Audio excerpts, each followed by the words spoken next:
चलिए देखते हैं सोशियोलॉजी के एनसीईआरटी क्लास 12 के भारत में सामाजिक परिवर्तन एवं विकास वाले पुस्तक की दूसरा चैप्टर है। चैप्टर के नाम है संस्कृति परिवर्तन। हमने पहले चैप्टर में देखा कि औद्योगिकरण ने कैसे भारत के हर एक क्षेत्र को प्रभावित किया, और उसके बाद यह भी देखा कि वो भी गांव प्रभावित हुए जो नगरों से जुड़े हुए थे, कैसे प्रवासियों को आवागमन चालू हुआ। उसके बाद देखते हैं कि हमने पिछले अध्याय में यह जाना कि किस प्रकार उपनिवेशिकवाद में हुए परिवर्तनों ने भारतीय सामाजिक संरचना में बदलाव उत्पन्न किए हैं, और औद्योगिकरण और नगरीकरण ने जन जीवन में रूपांतरण किया, और कुछ लोगों ने खेत के स्थान पर कारखानों में काम करना प्रारंभ कर दिया, और बहुत से लोग गांवों को छोड़कर शहरों में रहने लगे, या कि रहने के लिए कार्य करने की प्रणाली अर्थात संरचनाओं में परिवर्तन हुआ उनके जीवन में। उसके बाद प्रकृति के जीवन शैली सांस्कृतिक जीवन शैली प्रारूप मूल्य फैशन और यहाँ तक कि भाव भंगिमा में भी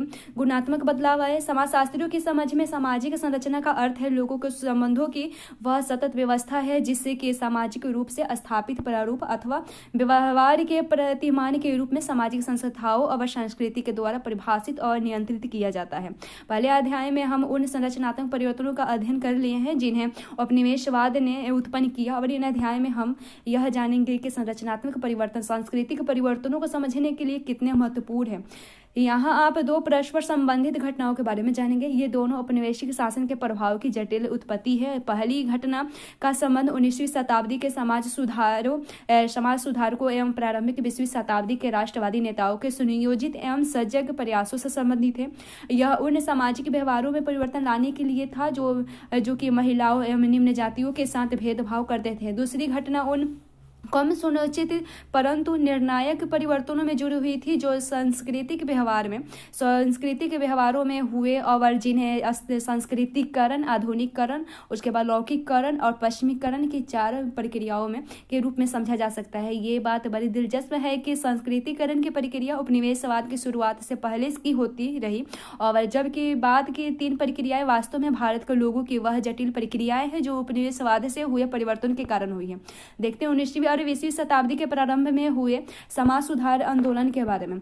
आप जान चुके हैं कि उपनिवेशवाद ने हमारे जीवन का एक दूरगामी प्रभाव डाले, और 19वीं सदी में हुए समाज सुधार आंदोलन उन चुनौतियों के जवाब थे जिन्हें उपनिवेशिक भारत महसूस कर रहा था, और आप स्वयंभूतः उन सभी सामाजिक पहलुओं से अवगत है जिन्हें भारतीय समाज में सामाजिक कुरीति माना जाता था। उन सामाजिक कुरीतियों से भारतीय समाज बुरी तरह से ग्रस्त था, और सती प्रथा, बाल विवाह, उसके बाद विधवा विवाह निषेध, और जैसे जाति भेदभाव और कुछ इस प्रकार की कुरीतियाँ थी। और ऐसे नहीं कि उपनिवेशवाद के पूर्व भारत में इन सामाजिक भेदभाव के विरुद्ध संघर्ष नहीं हुआ तो बल्कि हुआ था। ये बौद्ध धर्म के केंद्र में थे। ऐसे कुछ प्रयत्न मुख्यतः भक्ति एवं सूफी आंदोलन के केंद्र में भी थे। 19वीं सदी में हुए समाज सुधार आंदोलन आधुनिक संदर्भ में एक मिश्रित विचारों से संबंधित है। यह प्रयास पश्चिमी उदारवाद के आधुनिक विचार एवं प्राचीन साहित्य के प्रति एक नई दृष्टि के मिलने जुलने से रूप में उत्पन्न हुई थी। उसके बाद जैसे कि बॉक्स में दिया गया मिश्रित विचार क्या है, तो राजा राम मोहन राय ने सती प्रथा का विरोध करते हुए न केवल मानवीय और प्राकृतिक अधिकारों से संबंधित आधुनिक सिद्धांतों का हवाला दिया बल्कि उन्होंने हिंदू शास्त्रों का भी संदर्भ दिया। और रानाडे ने विधवा विवाह के समर्थन में शास्त्रों का संदर्भ देते हुए the test of the Hindu law, जिसमें उन्होंने विधवाओं को पुनर्विवाह करने की अनुमति बताया, और इस संदर्भ में उन्होंने वेदों के उन पक्षों का उल्लेख किया जो विधवा पुनर्विवाह को स्वीकृति प्रदान करते हैं, उसे शास्त्र सम्मत मानते हैं। और शिक्षा की नई प्रणाली में आधुनिक और उदारवादी प्रवृत्ति थी। यूरोप में हुए पुनर्जागरण, धर्म सुधारक आंदोलन और प्रबोधन आंदोलन से उत्पन्न साहित्य को सामाजिक विज्ञान और भाषा साहित्य में सम्मिलित किया गया, और इस नए प्रकार के ज्ञान में मानवतावादी, पंथ निरपेक्ष और उदारवादी प्रवृत्तियां थी। उसके बाद सर सैयद अहमद खान ने इस्लाम की विवेचना की और उसमें स्वतंत्र अन्वेषण की वैधता का उल्लेख किया, यानी इज्तिहाद का उल्लेख किया। उन्होंने कुरान में लिखी गई बातों और आधुनिक विज्ञान द्वारा स्थापित प्रकृति के नियमों का समानता जाहिर की। उसके बाद कंदुकिरी वीरेशलिंगम की पुस्तक द सोर्स ऑफ नॉलेज में नव्य न्याय के तर्कों को देखा जा सकता किया है। उन्होंने जूलियस हक्सले एक प्रख्यात जीव विज्ञानी द्वारा प्रलेख ग्रंथों का भी अनुवादित किया गया। उसके बाद समाजशास्त्री सतीश सबरवाल ने औपनिवेशिक भारत में आधुनिक परिवर्तनों की रूपरेखा से जुड़े निम्नलिखित 3 पहलुओं की विवेचना की है, जैसे पहला है संचार माध्यम, दूसरा संगठनों के रूप और तीसरा है विचारों की प्रकृति। नई प्रौद्योगिकी ने संचार के विभिन्न स्वरूपों को गति प्रदान की, जैसे प्रिंटिंग प्रेस, टेलीग्राफ तथा बाद में माइक्रोफोन और लोगों को आवागमन एवं पानी के जहाज तथा रेल के आने से यह संभव हुआ। और साथ ही रेल से वस्तुओं के आवागमन ने नवीन विचारों को तीव्र गति प्रदान की, जिसके करने में सहायता प्रदान की गई थी। उसके बाद इससे नए विचारों को भी जैसे पंख लग गए थे। भारत में पंजाब और बंगाल के समाज सुधारकों के विचार विनिमय मद्रास और महाराष्ट्र के समाज सुधारकों से होने लगी, उस संपर्क होने लगा दूरसंचार के माध्यम से। उसके बाद बंगाल के केशव चंद्र सेन ने 1864 में मद्रास का दौरा किया। पंडित रामाबाई ने देश के अनेक क्षेत्रों का दौरा किया। इनसे कुछ ने तो विदेशों का भी दौरा किया, विदेश में भी जाए और विदेशों का भी दौरा किया। उसके बाद ईसाई मशीनरी तो सुदूर क्षेत्रों जैसे आज के नागालैंड, मिजोरम और मेघालय में भी गए। आधुनिक सामाजिक संगठनों जैसे बंगाल में ब्रह्म समाज और पंजाब में आर्य समाज की स्थापना हुई। 1914 में अंजुम ख्वातीन इस्लाम की स्थापना की गई और यह भारत में मुस्लिम महिलाओं की राष्ट्रीय संस्था थी। और समाज सुधारकों ने सभाओं का गोष्ठियों के अलावा जन संचार के माध्यम से जैसे अखबार, पत्रिकाएं आदि के माध्यम से भी सामाजिक विषयों पर वाद विवाद जारी किया। समाज सुधारकों के द्वारा लिखे हुए विचारों का अनेक भाषाओं में अनुवाद भी हुआ। उदाहरण के लिए विष्णु शास्त्री ने सन 1868 में इंदु प्रकाश ने विद्यासागर की पुस्तक का मराठी अनुवाद प्रकाशित किया। स्वतंत्रता एवं उदारवाद के नवीन विचार, परिवार संरचना एवं विवाह से संबंधित नए विचार, माँ एवं पुत्री के नवीन भूमिकाएं एवं परंपरा एवं संस्कृति में स्वचेतना गर्व के नवीन विचार आए और शिक्षा के मूल अत्यंत महत्वपूर्ण भी हुए। यह समझा गया कि राष्ट्र का आधुनिक बनना जरूरी है, लेकिन प्राचीन विरासत को बचाए रखना भी जरूरी है। महिलाओं की शिक्षा के विषय में भी व्यापक बहस हुई और यह महत्वपूर्ण है कि समाज सुधारक ज्योतिबा फूले, जिन्हें ज्योतिबा भी कहा जाता है, उन्होंने पुणे में महिलाओं के लिए विद्यालय खोला और सुधारकों ने एकमत होकर ये मान लिया कि समाज के उत्थान के लिए महिलाओं का शिक्षित होना जरूरी है। उनमें से कुछ का ये भी विश्वास था कि आधुनिकता के उदय से पहले भी भारत में स्त्रियां शिक्षित हुआ करती थी, लेकिन बहुत से विचारकों ने इनका खंडन करते हुए यह माना कि महिला शिक्षा कुछ विशेषाधिकार प्राप्त समूहों को ही प्राप्त थी। इस प्रकार महिलाओं की शिक्षा को न्यायोचित ठहराने के विचारों को आधुनिक और पारंपरिक दोनों ही विचारधाराओं का समर्थन मिला। सुधारों ने आधुनिकता और परंपरा पर विस्तृत वाद विवाद भी किया। इस प्रसंग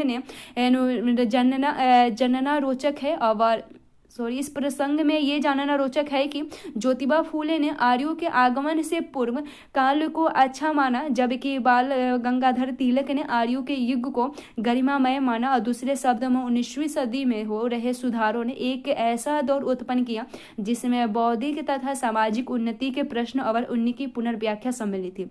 उसके बाद विभिन्न प्रकार के समाज सुधारक आंदोलनों ने कुछ विषयगत समानताएं थी कुछ, परंतु साथ ही उनके महत्वपूर्ण असहमतियां भी थी। उनमें कुछ समानताएं भी थी तो कुछ असहमतियां भी थी, और कुछ तो में उन सामाजिक मुद्दे के प्रति चिंतक भी थे जो उच्च जाति के मध्यवर्गीय महिलाओं और पुरुषों से संबंधित थे, जबकि कुछ ने तो यह माना कि सारी समस्याओं का मूल कारण सच्चे हिंदुत्व के सच्चे विचारों का कमजोर होना था, और कुछ के लिए तो धर्म के जाति एवं लैंगिक शोषण अंतर्निहित था, और ये तो हिंदू धर्म से संबंधित समाज सुधारक वाद विवाद था। और इसी तहत मुस्लिम समाज सुधारकों ने बहुविवाह और पर्दा प्रथा पर सक्रिय स्तर पर बहस की। उदाहरण के लिए जहां आर शाह नवाज ने अखिल भारतीय मुस्लिम महिला सम्मेलन में बहुविवाह की कुप्रथा के विरुद्ध प्रस्ताव दिया। उन्होंने कहा कि जिस प्रकार का बहुविवाह मुस्लिम समुदाय के कुछ हिस्से में होता है, वह वस्तुतः कुरान की मूल भावनाओं के खिलाफ है।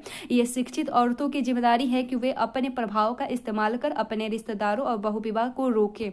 बहुविवाह के खिलाफ लाए गए प्रस्ताव में उर्दू भाषा के अखबारों, पत्रिकाओं आदि में एक बहस छिड़ गई। पंजाब से निकलने वाले महिलाओं की एक पत्रिका तहसीब ए निशवान ने खुलकर बहुविवाह विरोध की और इस प्रस्ताव का समर्थन किया, और जबकि अन्य पत्रिकाओं ने इसका विरोध भी किया। और समुदायों के भीतर इस तरह की बहस उन दिनों में आम बात हो गई थी। उदाहरण के लिए ब्राह्मण समाज में सती प्रथा का विरोध किया और प्रतिवाद में बंगाल में हिंदू समाज के रूढ़िवादियों ने धर्म सभा का गठन किया, जिसकी तरफ से ब्रिटिश सरकार को एक याचिका भी भेजी गई थी। उसके बाद विभिन्न प्रकार के सामाजिक परिवर्तन में देखें, इस अध्याय में संस्कृतिकरण, आधुनिकीकरण, पंथनिरपेक्षीकरण और पश्चिमीकरण की अवधारणा का विभिन्न वर्गों में अध्ययन किया गया है। जैसे जैसे हम अपनी विवेचना में आगे बढ़ेंगे, हम पाएंगे कि ये चारों अवधारणाएं कहीं ना कहीं एक दूसरे से संबंधित हैं और कई स्थितियों में एक साथ पाई जाती है। यह कई स्थितियों में अलग अलग ढंग से सक्रिय होती है। यह आश्चर्यजनक नहीं है कि एक ही व्यक्ति एक जगह पर आधुनिक होता है तो दूसरी जगह भिन्न स्थिति में तो पारंपरिक भी हो जाता है। इस प्रकार की स्थिति भारतवर्ष में तथा अन्य अनेक गैर पाश्चात्य देशों में स्वाभाविक है। लेकिन आप जानते हैं कि समाजशास्त्र की विषय वस्तु प्रकृति के विश्लेषण पर आधारित नहीं है, जैसे कि हमने पढ़ा और जैसे समाजशास्त्र परिचय में पढ़ा था। और पिछले अध्याय में आपने जाना था कि औपनिवेशिक आधुनिकता में आंतरिक विरोधाभास था। उदाहरण के लिए पश्चिमी शिक्षा को ले और उपनिवेशवाद के दौरान अंग्रेजी शिक्षा ने एक नए मध्यम वर्ग का जन्म हुआ। अंग्रेजी भाषा में कुशल नए मध्यवर्गीय भारतीयों ने पश्चिम के अनेक दार्शनिकों के विचारों को पढ़ा जाना था, उनके उदार प्रजातंत्र की अवधारणा से अवगत हुए और इन भारतीयों ने भारत को उदारता और प्रगतिशीलता के नए रास्ते पर लाने का सपना देखा। लेकिन फिर भी औपनिवेशिक शासन से भारतीय स्वाभिमान को चोट लगी तो इन मध्यवर्गीय भारतीयों ने परंपरागत ज्ञान और मेघा का गर्व जताया और इस प्रवृत्ति को आप 19वीं सदी के सुधार आंदोलन में भी देख सकते हैं। उसके बाद इस अध्याय में आपको स्पष्ट होगा कि आधुनिकता के कारण न केवल नए विचारों की राह मिली बल्कि परंपरा पर भी पुनर्विचार हुआ और उसकी पुनर्विवेचना भी हुई। संस्कृति और परंपरा दोनों का ही अस्तित्व सजीव है, मानव उन दोनों को ही सीखता है और साथ ही इनमें बदलाव भी लाता है। हम दैनिक जीवन में उदाहरण लेते हैं, जैसे आज के भारत में किस प्रकार के साड़ी या जैन सैम या अनुसरोग पहना जाता है। पारंपरिक रूप से साड़ी जो एक प्रकार का ढीला बिना बगैर सीला हुआ कपड़ा होता है, जो कि विभिन्न क्षेत्रों में अलग अलग ढंग से पहना जाता है। और आधुनिक युग में मध्यवर्गीय महिलाओं ने साड़ी पहनने के एक मानक तरीके का प्रचलन हुआ है, जिसमें पारंपरिक साड़ी को पश्चिमी पेटीकोट और ब्लाउज के साथ पहनना शुरू कर दिया है।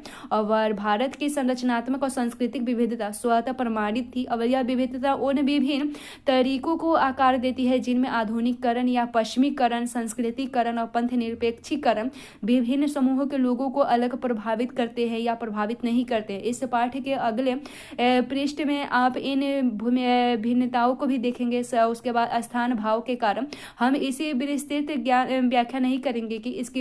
व्याख्या नहीं करेंगे और आपसे अपेक्षा की जाती है कि आधुनिकीकरण में उन जटिल पक्षों के रेखांकित करे जो उनका विवेचन करे और जिनके देश के विभिन्न भागों में लोगों को प्रभावित किया है, जो अथवा एक ही क्षेत्र के विभिन्न जातियों एवं वर्गों को प्रभावित किया है और एक ही वर्ग अथवा समुदाय से संबंधित पुरुषों और महिलाओं को भी प्रभावित किया है।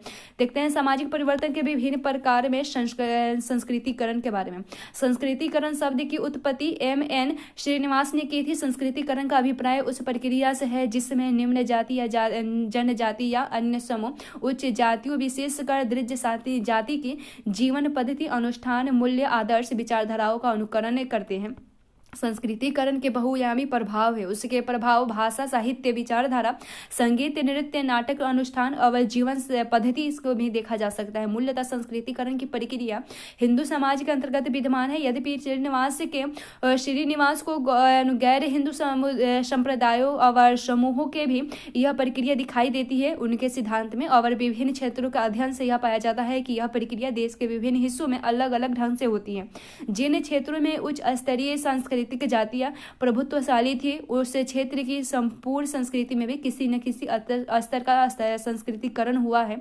और जहाँ गैर संस्कृतिकरण जातियां प्रभुत्वशाली थी, वहीं की संस्कृति को इन जातियों ने प्रभावित किया। और इस प्रक्रिया को श्रीनिवास ने विसंस्कृतिकरण की संज्ञा दी है। इसके अलावा अन्य क्षेत्रीय विभिन्नताएं भी पाई जाती है। कई सदियों तक 19वीं शताब्दी के 3/4 भाग तक पारसियों को प्रभुत्वशाली माना जाता था। और श्रीनिवास का तर्क है कि किसी भी समूह या संस्कृतिकरण उसकी परिस्थिति को स्थानीय जाति स्तर के उच्चता की तरफ ले जाता है।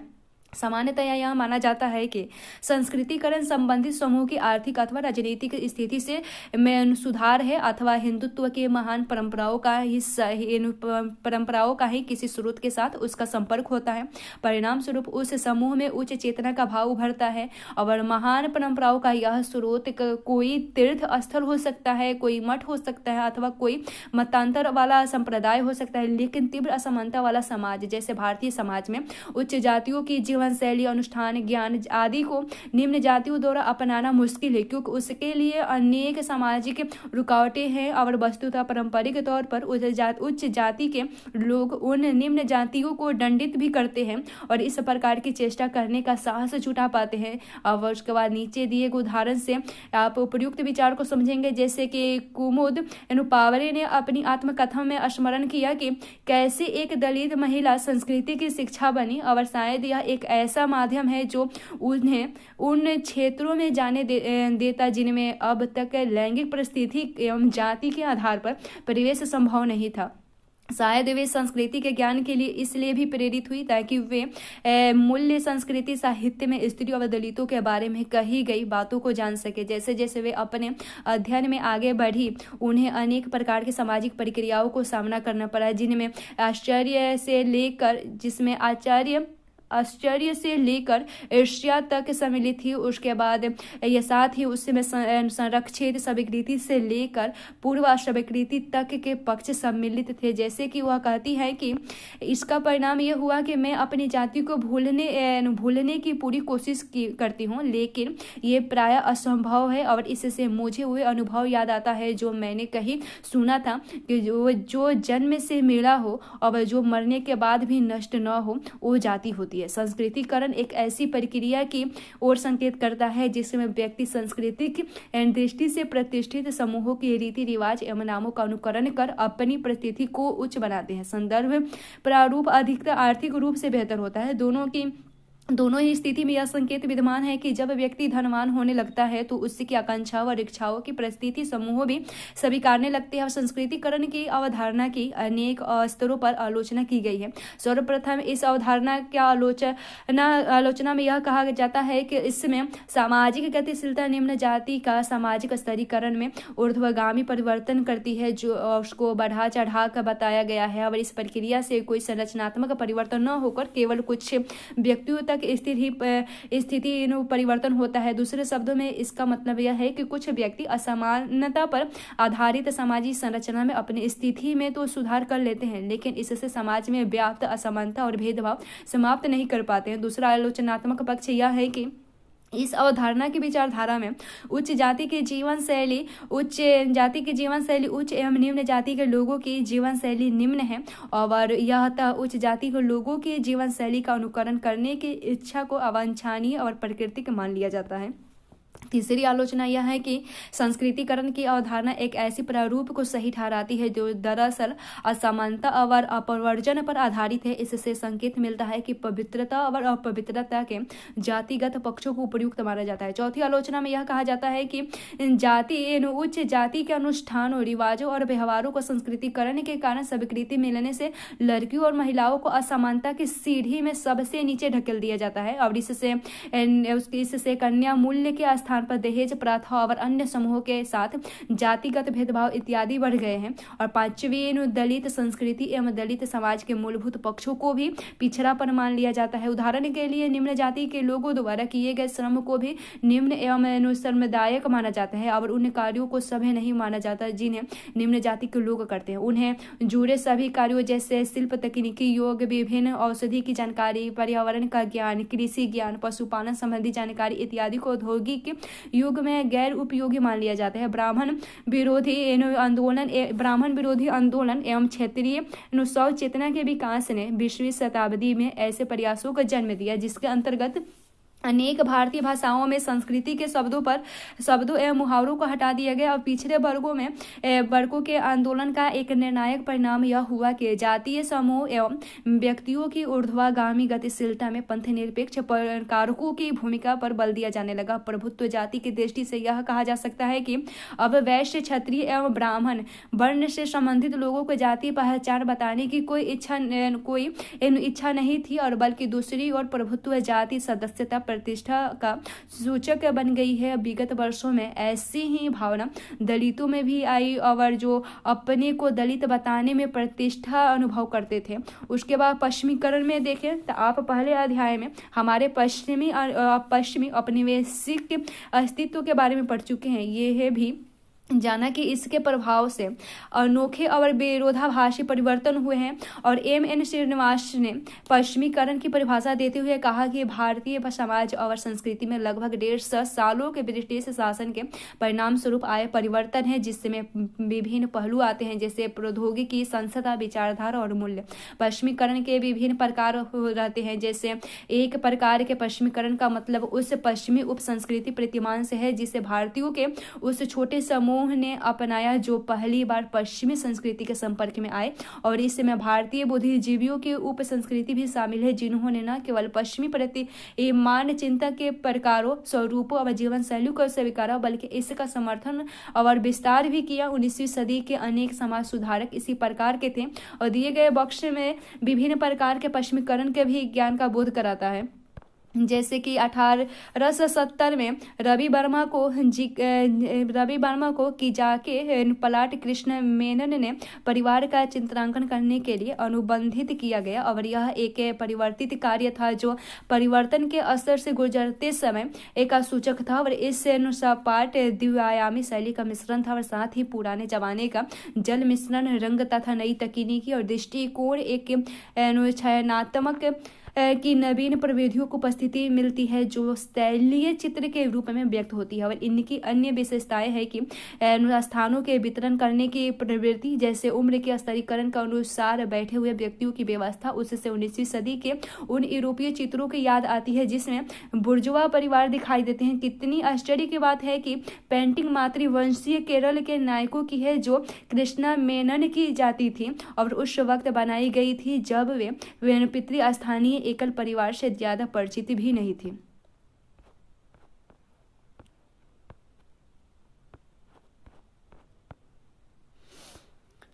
उसके बाद अतः हम पाते हैं कि ऐसे लोग कम ही थे जो पश्चिमी जीवन शैली को अपना चुके थे और या उन्होंने पश्चिमी दृष्टिकोण से सोचना शुरू कर दिया था। इसके अलावा अन्य पश्चिमी संस्कृति तत्वों जैसे नए उपकरण का प्रयोग, पोशाक पहनना, उसके बाद खाद्य पदार्थ तथा आम लोगों की आदतों और तौर तरीके में परिवर्तन आदि थे। हम पाते हैं कि पूरे देश में मध्य वर्ग के एक बड़े हिस्से के परिवारों में टेलीविजन, फ्रिज, सोफा सेट और खाने की मेज और उठने बैठने के कमरे में कुर्सी आदि आम बात है।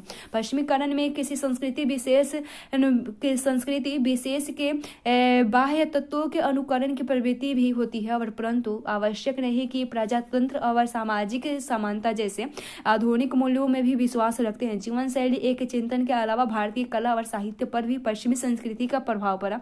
अनेक कलाकार जैसे रवि वर्मा और रविंद्रनाथ टैगोर, चंदू मेनन और बंकिम चंद्र चट्टोपाध्याय सभी उपनिवेशिक स्थितियों के साथ अनेक प्रकार की प्रक्रिया कर रहे थे। और अगले पृष्ठ पर दिए गए बॉक्स से भी ये पता चलता है कि रवि वर्मा जैसे कलाकार की शैली, प्रविधि और कलात्मक के विषय को पश्चिमी संस्कृति तथा देशज परंपराओं में निर्मित किया। और इस बॉक्स से भी चित्र की चर्चा हुई है जिसमें रवि वर्मा ने केरल के देशीय समुदाय के एक परिवार का चित्रण किया था तथा वे चित्र के जिसमें एक जैसा परिवार है जो कि आधुनिक पश्चिमी ब्रिटिश पितृवंशीय एकांकी परिवार लगता है जिसमें पिता, माता और बच्चे सम्मिलित हैं। उपयुक्त विवेचना और उदाहरणों से यह पता चलता है कि सांस्कृतिक परिवर्तन विभिन्न स्तरों पर हुआ और इसके मूल में हमारा औपनिवेशिक काल से पश्चिम से परिचित था और आज के युग में पीढ़ियों के बीच संघर्ष और मतभेद को एक प्रकार के सांस्कृतिक संघर्ष और मतभेद के रूप में देखा जा सकता है, जो कि पश्चिमीकरण का परिणाम है। निम्नलिखित कथन को पढ़ते हुए आप इस अंतराल को समझेंगे कि क्या आप इसे देखा है कि ऐसा अनुभव कैसे किया गया। और आप अपने आप से ये प्रश्न पूछ सकते हैं कि केवल पश्चिमीकरण ही इन पीढ़ियों के बीच होने वाली संघर्ष का कारण कैसे है, और क्या ये संघर्ष आवश्यक बुराइयां है कि या अच्छाई है। श्रीनिवास के अनुसार निम्न जाति के लोग स्तरीकरण के संस्कृतिकरण की प्रक्रिया को अपनाते हैं, जबकि उच्च जाति के लोग पश्चिमीकरण को अपनाते हैं। भारत जैसे विविधतापूर्ण देश में इस तरह का सामान्यीकरण अनुप्रयुक्त है। और जैसे कि केरल के मिथ्या, जो कि हमने चित्र में देखा था, और मिथ्या जो किसी प्रकार के उच्च जाति की नहीं है, इससे अध्ययन से पता चलता है कि मिथ्या भी पश्चिमीकरण की इच्छा रखते हैं और उसके बाद भरसक प्रयास भी करते हैं उसे बनने के लिए। और अभिजात मिथ्यों ने जो ब्रिटिश संस्कृति को स्वीकार किया और एक ऐसी विश्वसनीय जीवन शैली का आकांक्षाओं की ओर जाति व्यवस्था की आलोचना करती है। और ठीक इसी तरह पश्चिमी शिक्षा से लगता है कि उत्तर पूर्वी क्षेत्र में विभिन्न समूहों के लोगों के लिए नवीन अवसर उपलब्ध होंगे। निम्नलिखित उदाहरण से जैसे स्पष्ट होता है जैसे कि बॉक्स में दिया गया कि हालांकि एक प्राय मध्य वर्ग के पश्चिमीकरण से आया पीढ़ियों का मतभेद अधिक जटिल होता है। जैसे हालांकि वे मेरे कौन है ये कोई है जिसे रिपोर्ट से पता है, कहते हैं कि हालांकि वे मेरे अपनी मान सामंजस्य है, लेकिन कभी कभी ये मुझे पूरी तरह से अपरिचित से लगते हैं और हमारे जीवन में कुछ भी समान नहीं है। न तो वे उनके पैसा सोचने का तरीका है, न ही उनके जैसा कपड़ा पहनने का तरीका, उठना पहनने का तरीका है, न बोलचाल उनके जैसा है। वे नई पीढ़ी के हैं और मेरे सोचने का तरीका उनसे उतना ही अलग है जितने हमारे बीच सभी किसी भी प्रकार की पारस्परिकता असंभव है। फिर भी मैं उनको अपने हृदय से प्यार करती हूँ, ये दादी कहती है, और मैं उन्हें हर वो चीज देना चाहती हूँ जो वे चाहते हैं, क्योंकि उनकी खुशी ही मेरी खुशी है। उसके बाद रविंद्रनाथ के वे शब्द मेरे हृदय में एक मार्मिक अनुभव देते हैं। और तुम्हारा समय है, अब मेरे अंत की शुरुआत है, और मैं और मेरे बच्चे पल्लव, और जैसे रविन्द्रनाथ टैगोर के है ये कलोल और किंगकिनी ने कुछ भी समान नहीं है। और उसके बाद पल्लव एक अलग देश है, देश में एकदम से अलग संस्कृति में रहता है। उदाहरण के स्वरूप हम 12 साल की उम्र में मेखला में चादर पहनते रहते थे, और लेकिन मेरी बेटी किंगगिन की गुवाहाटी विश्वविद्यालय में बिजनेस मैनेजमेंट की विद्यार्थी थी, और उसके बाद पैंट बैगी की कमीज पहनती थी। उसके बाद कलोर को अपने चेहरे पर उलझे हुए बाल रखना अच्छा लगता था। और जब मैं मीरा के भजन सुनना चाहती हूँ तो कलोल और किंगनिंग ने व्हिटनी हस्टन के पॉप गीत सुनाकर पसंद कर देते हैं। कभी कभार जब मैं बरगीत की कुछ लाइनें गाने की कोशिश करती हूँ तो किंग ने अपने गिटार एवं पश्चिमी धुन बजाना चाहती है। जैसे ये स्रोत है अनीमा दभा के 1999 की एक रिपोर्ट से ये पता चलता है, वो कहती है। उसके बाद प्राय हम पश्चिमीकरण की विवेचना करते हुए औपनिवेशिक के प्रभाव का हवाला अवश्य देते हैं, लेकिन इसके अलावा हम यह पाते हैं कि हमारे समसामयिक जीवन में पश्चिमीकरण के अनेक रूप उपस्थित होते हैं। उसके बाद देखते हैं एक और बॉक्स है, जैसे एक और है जो अपने कहानी बताते हैं कि कैसे उनके जीवन में पश्चिमीकरण है कैसे गढ़ लिया है, कैसे उनके भजन से लेकर हर चीज उनसे परिवर्तित हो गया है। उसके बाद आधुनिकीकरण और पंथ निरपेक्षीकरण के बारे में देखते हैं। आधुनिकीकरण शब्द एक लंबा इतिहास है। 19वीं सदी से और लेकर 20वीं सदी के दौरान इस शब्द को सकारात्मक और वांछनीय मूल्यों से जोड़कर समझा जाने लगा है। प्रत्येक समाज और उसके लोग आधुनिक बनना चाहते हैं। प्रारंभिक वर्षों में आधुनिकीकरण का आशय प्रौद्योगिकी और उत्पादन प्रक्रिया में होने वाली सुधार से था। बाद में इस शब्द के बृहद मतलब सामने आने लगा। इसका मतलब विकास का वो तरीका हो गया जिसमें पश्चिमी यूरोप या उत्तरी अमेरिका ने अपनाया था। और तदुपरांत ये सलाह दी जाने लगी कि अन्य समाज में भी आवश्यक रूप से विकास यह तरीका और उसके बाद रास्ता अपनाना चाहिए। उसके जैसे कि हमने अध्याय 1 में जाना कि भारत में पूंजीवाद का प्रारंभ औपनिवेशिक शासन के संदर्भ में हुआ था। भारत में आधुनिकीकरण और पंथ निरपेक्षीकरण का प्रारंभ भी औपनिवेशिक काल के संबंध से है, परंतु यह पश्चिम से हुई वृद्धि से अलग है और भारतीय अनुभव इस मामले में पश्चिमी अनुभव से गुणात्मक रूप से भिन्न लगता है। इसके साक्ष्य के तौर पर 19वीं सदी के हुए समाज सुधार आंदोलन का स्मरण कर सकते हैं, जिसके बारे में इस पाठ के पूर्व में बताया गया था कि हम पश्चिमीकरण और समाज सुधार आंदोलन में एक स्पष्ट बात संबंध पाते हैं। और अब आगे हम भारतीय संदर्भ में आधुनिकीकरण और पंथ निरपेक्ष की चर्चा के साथ करेंगे कि क्योंकि ये दोनों प्रक्रियाएं परस्पर संबंधित थी, ये दोनों ही आधुनिक विचारों का हिस्सा है। समाज शास्त्रियों ने आधुनिकीकरण की प्रक्रियाएं की परिभाषा करते हुए इनके तत्वों को सामने लाने का प्रयास किया, जैसे कि एक समाजशास्त्री है जिनका नाम है रुडॉल्फ 1964 में इन्होंने कहा था कि आधुनिकता का मतलब ये समझ में आता है कि इसके समक्ष सीमित संकीर्ण स्थानीय दृष्टिकोण कमजोर पड़ जाते हैं और सार्वभौमिक प्रतिबद्धता और विश्वजननीय दृष्टिकोण यानी कि समूचे विश्व का नागरिक होना ज्यादा प्रभावशाली होता है। इससे उपयोगिता, गणना और विज्ञान की सत्यता को भावुकता, धार्मिक पवित्रता और वैज्ञानिक तत्वों के स्थान पर महत्व दिया जाता है। इसके प्रभाव में सामाजिक तथा राजनीतिक स्तर पर व्यक्ति को प्राथमिकता दी जाती है, न कि समूह को।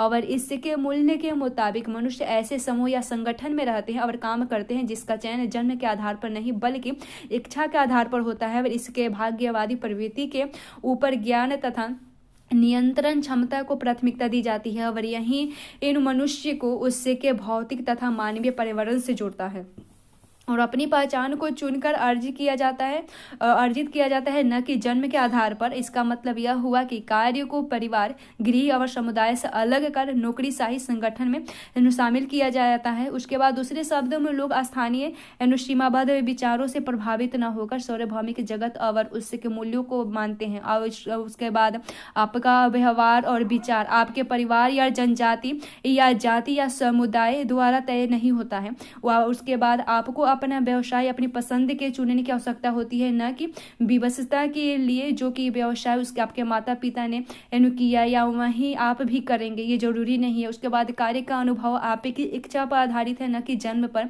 आप कौन हैं और आपकी पहचान क्या है आपकी अर्जित उपलब्धियों से बनती है। वैज्ञानिक प्रवृत्तियों की मान्यता प्राप्त होती है, तर्क को महत्ता दी जाती है। उसके बाद आधुनिक पश्चिम में पंथ निरपेक्षता का मतलब ऐसी प्रक्रिया है जिसमें धर्म के प्रभाव में कमी आती है। आधुनिकीकरण के सिद्धांत के आधुनिक सिद्धांत के सभी प्रतिपादक विचारकों का मान्यता रही है कि आधुनिक समाज ज्यादा से ज्यादा पंथ निरपेक्ष होता है। पंथ निरपेक्षीकरण के सभी सूचक मानव के धार्मिक व्यवहार, उनका धार्मिक संस्थानों से संबंध, धार्मिक संस्थानों का सामाजिक तथा भौतिक प्रभाव और लोगों के धर्म में विश्वास करने की सीमा को विचार में लेते हैं।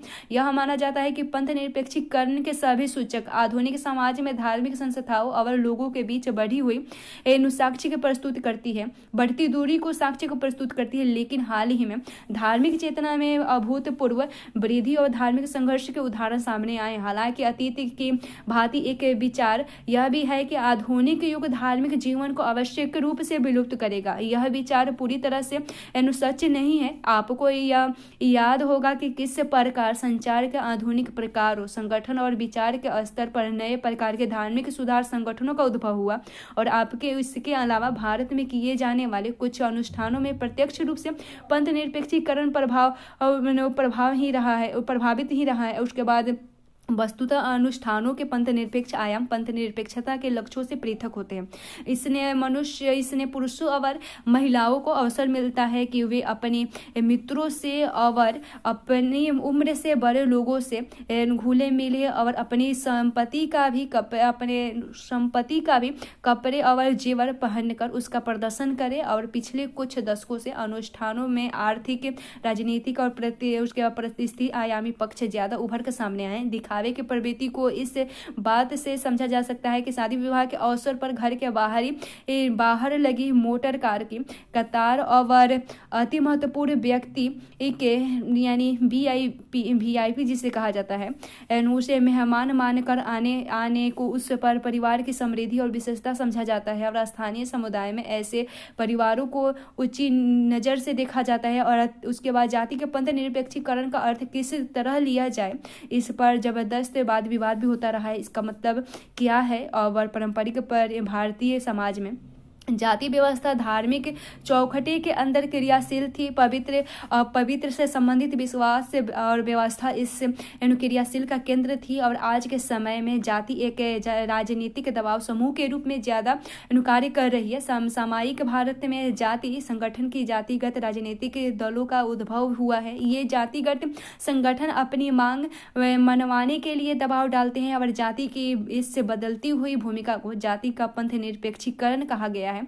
और जैसे बॉक्स में दिया गया है कि सभी जानते हैं कि भारत में पारंपरिक सामाजिक व्यवस्था जाति संरचना और जाति पहचान के इर्द गिर्द संगठित है, लेकिन आधुनिक परिदृश्य में जाति और राजनीति के संबंध की व्याख्या करते हुए आधुनिकता के सिद्धांत से बना नजरिया इस प्रकार से भय से ग्रसित होता है और वह इस प्रश्न से भी शुरू होता है कि क्या जाति समाप्त हो रही है। निश्चित रूप से कोई भी सामाजिक व्यवस्था इस तरह समाप्त नहीं हो जाती। और एक ज्यादा उपयोगी दृष्टि अलबत्ता यह होगी कि आधुनिक राजनीति के प्रभाव में जाति कौन सा रूप लेकर सामने आ रही है और जाति अभिमुखित समाज में राजनीति की क्या रूपरेखा है।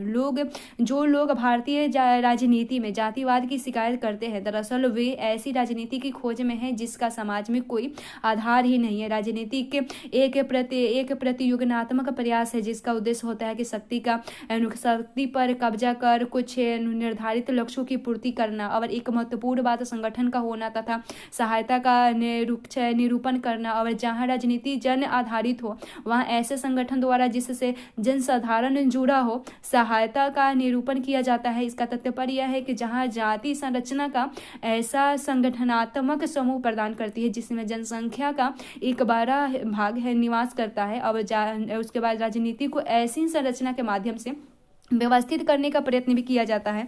उसके बाद राजनीति के जाति समूह को इकट्ठा करने के अपनी शक्ति को संगठित करते हैं। और वहाँ जहाँ अलग प्रकार के समूह और संस्थाओं का अलग आधार होते हैं, राजनीतिक उन पर तक ही पहुँचते हैं। और जैसे कि वे कहीं पर भी ऐसी संस्थाओं के स्वरूप को परिवर्तित करते हैं, वैसे ही जाति के स्वरूप को भी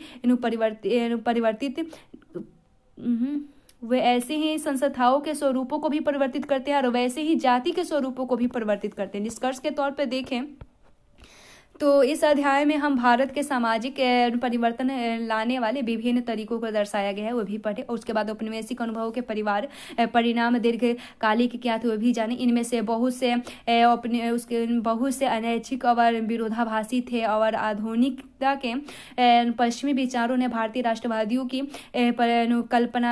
कल्पनानिकता को निर्मित किया और कुछ प्रामाणिक शास्त्रों और ग्रंथों को एक नए दृष्टिकोण देने के लिए तत्पर हुए, और जबकि एक नए समूह ने इन पारंपरिक ग्रंथों को अमान्य करार दिया।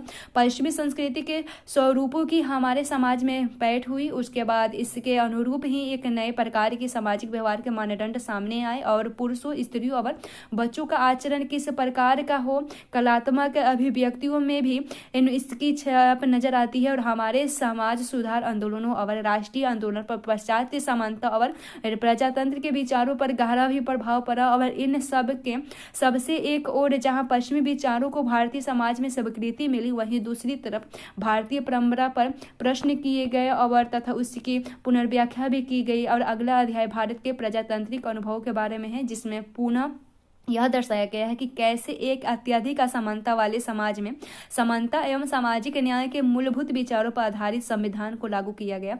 इस अध्याय में पुनः दर्शाया गया कि कैसे इन कुछ जटिल तरीके से हमारे समाज में परंपरा और आधुनिकता को लगातार पुनर्भाषित किया गया।